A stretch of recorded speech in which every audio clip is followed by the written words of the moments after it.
जय।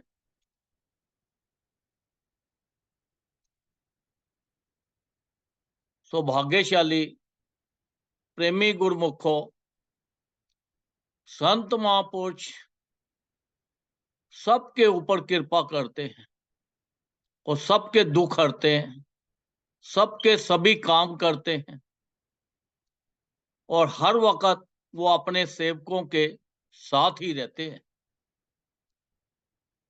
पर सेवक की ड्यूटी है कि हर वक्त जो उन्होंने हमें नाम दिया हुआ है वो नाम जपते रहें।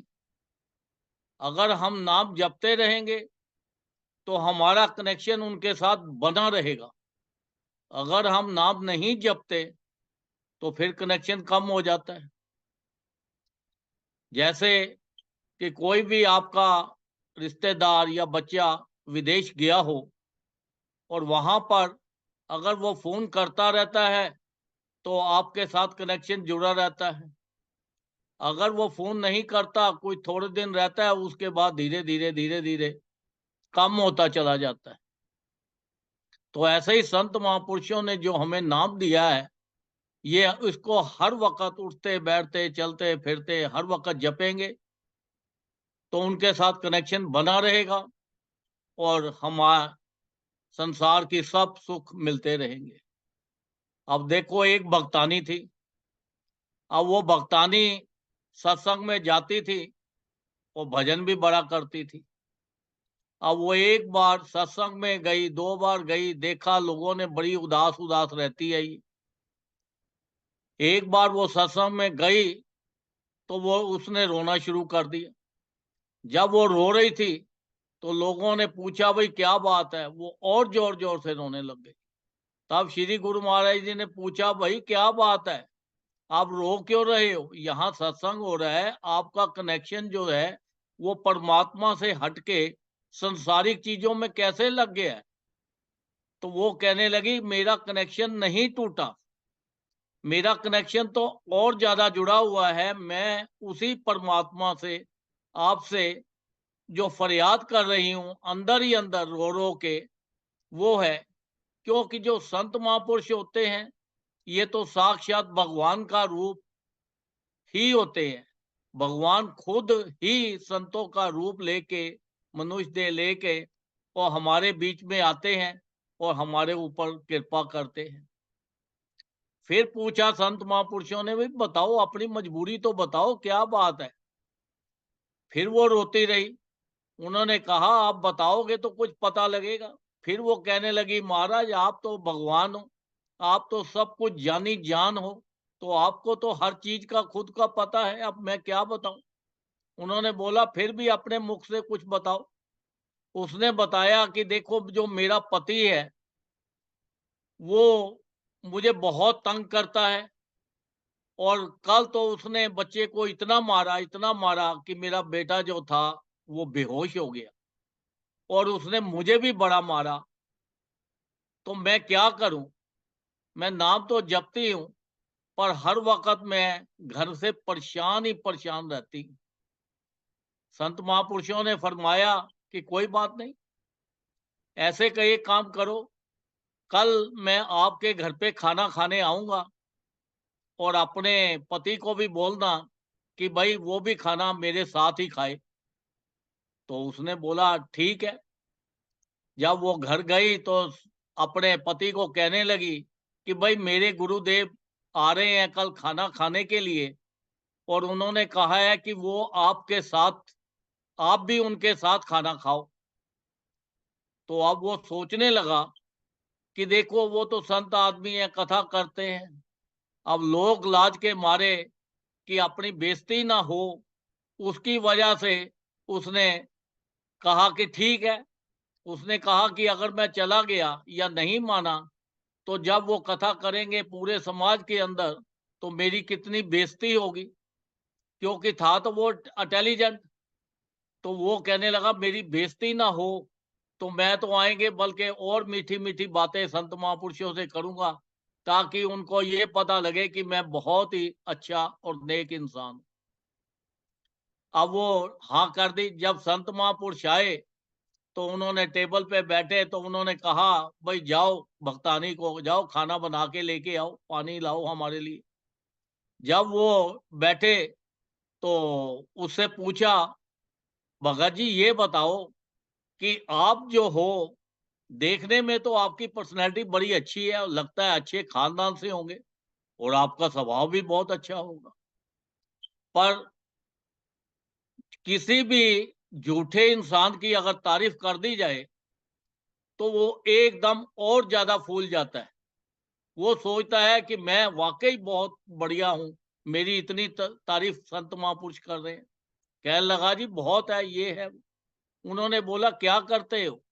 उसने बोला कि मैं एक कंपनी में काम करता हूँ। और उन्होंने बोला, फिर तो आप पढ़े लिखे भी होंगे? तो उन्होंने कहा, मैं पढ़ा हुआ हूँ।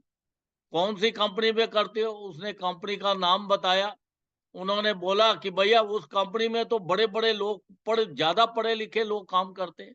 वो कहता है, जी मैं उसकी झूठी तारीफ कर रहे थे। अब वो और ज़्यादा फूल गया, कहता है, जी मैं बहुत पढ़ा लिखा हूँ, मैं बहुत कुछ हूँ।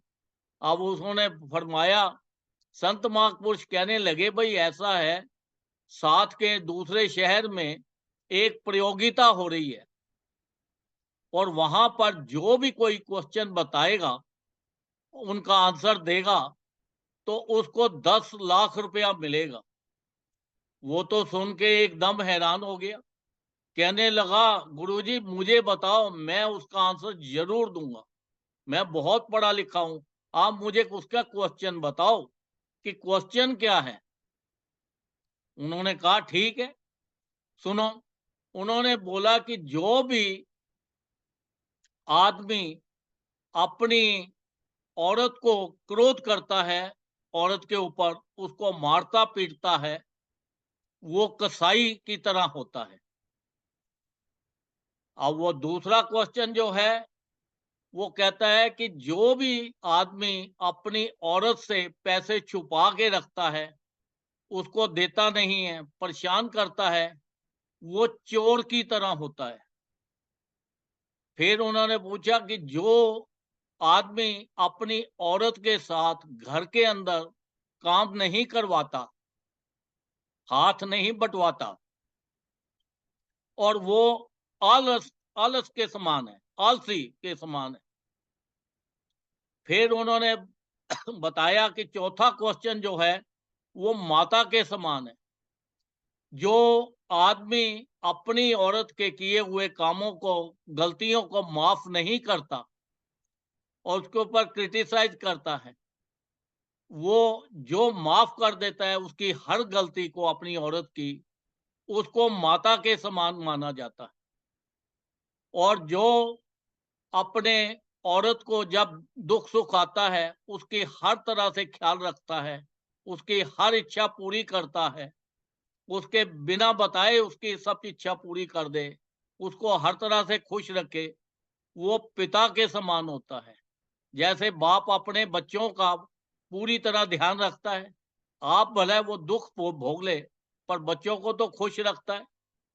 फिर उन्होंने बताया कि जो अगला सवाल है, वो सखा के समान है।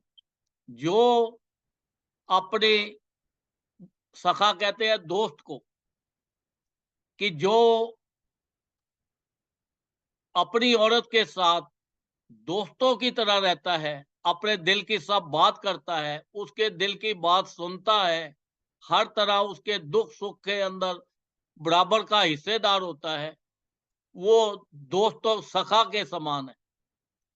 उन्होंने बताया कि आखिरी एक सवाल है, जो दुख, जब औरत के ऊपर दुख आते हैं, कष्ट आते हैं, किसी किस्म के, सांसारिक हों या शारीरिक हों, तो वो जो उसका साथ देता है, वो दास के समान होता है।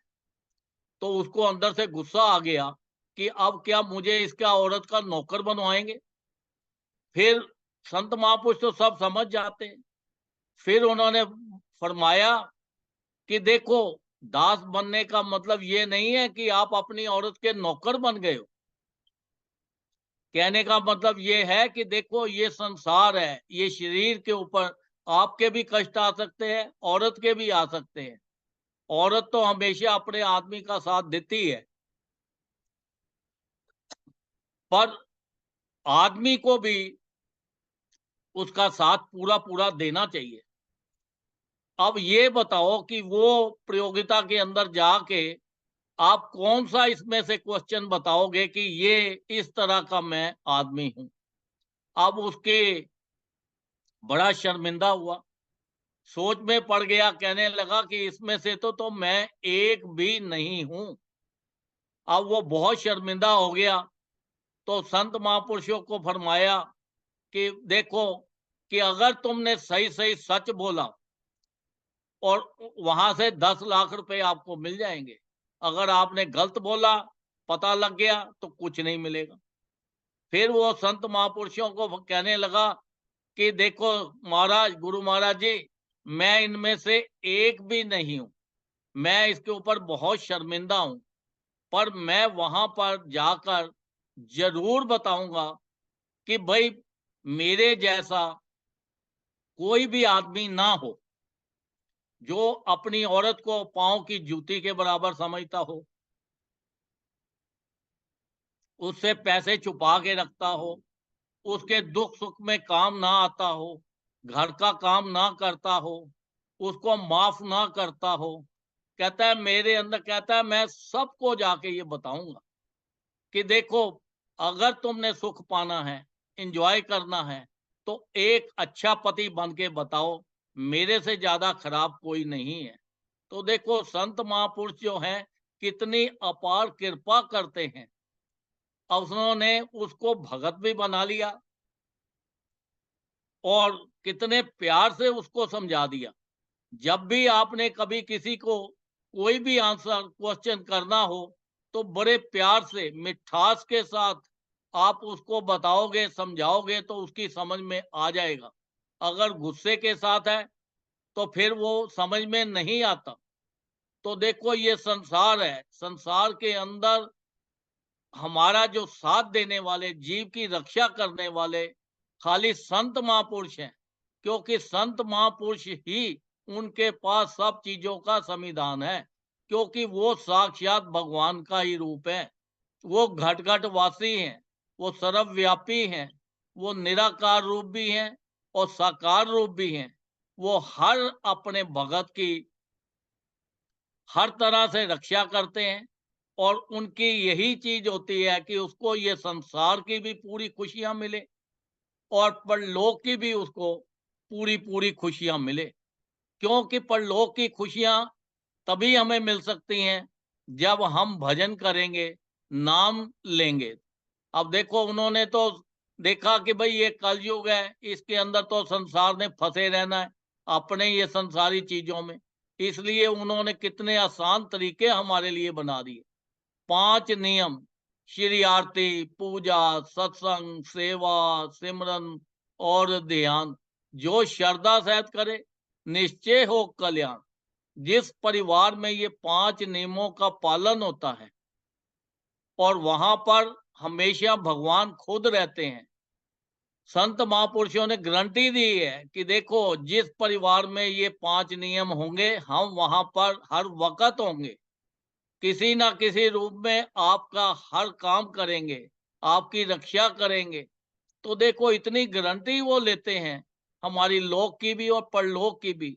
तो हमारी ड्यूटी भी बनती है कि ज्यादा से ज्यादा हम नाम लें, सत्संग में जाएं, भजन करें। जब नाम में बैठे ठीक है, अगर ध्यान इधर इधर भी जाए तो कोई बात नहीं है, पर आप अपनी ड्यूटी के ऊपर बैठो। कोशिश करो कि ये संसारिक चीजों से ध्यान हटके तो आपका उस परमात्मा की तरफ ध्यान लगे। जब आपको वो नाम ध्यान लगेगा तो एक बार आपको आनंद आना शुरू हो गया तो फिर आपको टाइम की परवाह नहीं रहेगी। फिर तो आपको मालूम ही नहीं पड़ेगा, जब भजन में बैठोगे 2 घंटे कहाँ गए और 4 घंटे कहाँ गए। फिर तो वक्त का कुछ पता ही नहीं लगता। ये वक्त इतना छोटा हो जाता है कि आप यही सोचोगे कि मैं अभी बैठा और अभी हो भी गया, अभी तो मैंने भजन और करना है।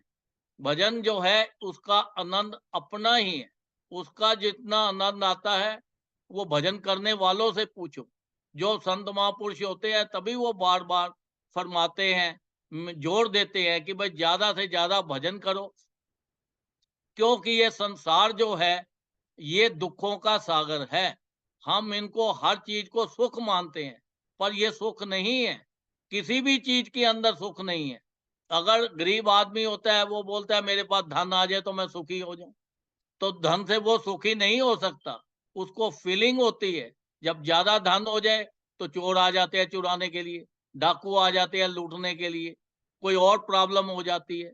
फिर वो अब संसारिक कोई भी चीज़ आप देख लो, ये जितनी है उसको सवर संतोष करके, उसी के अंदर परमात्मा को याद करके और उसी के अंदर अपनी ज़्यादा से ज़्यादा संसार में मेहनत करो, ताकि आप ज़्यादा से ज़्यादा पैसा कमाओ संसार का भी और संसार के भी सुख भोगो और ज़्यादा से ज़्यादा भजन करके परलोक का भी सुख लो।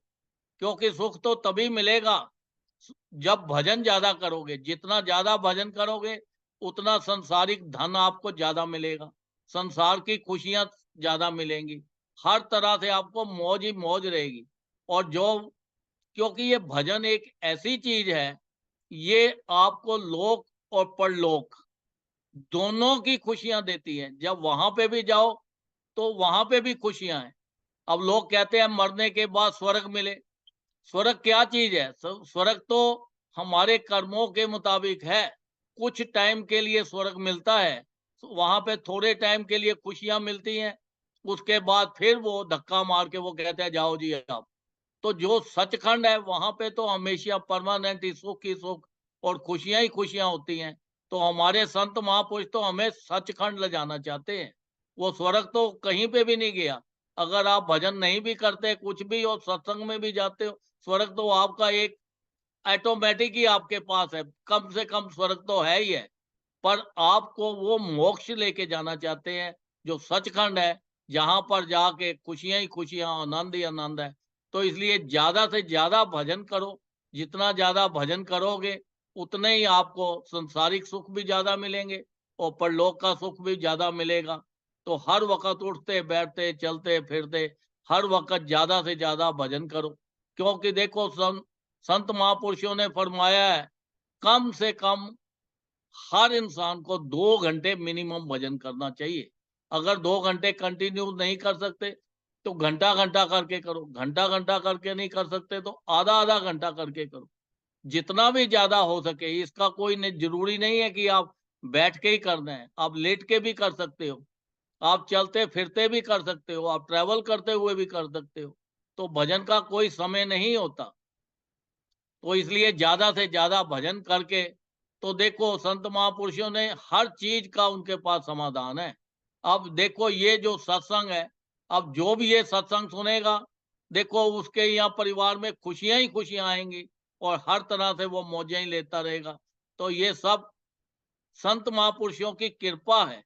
तो इसलिए हमें ज़्यादा-ज़्यादा भजन करना है, नाम जपना है, ताकि हमारा लोक और परलोक दोनों सुखी हो जाए। बोलो जयकारा। बोल मेरे श्री गुरु महाराज की जय।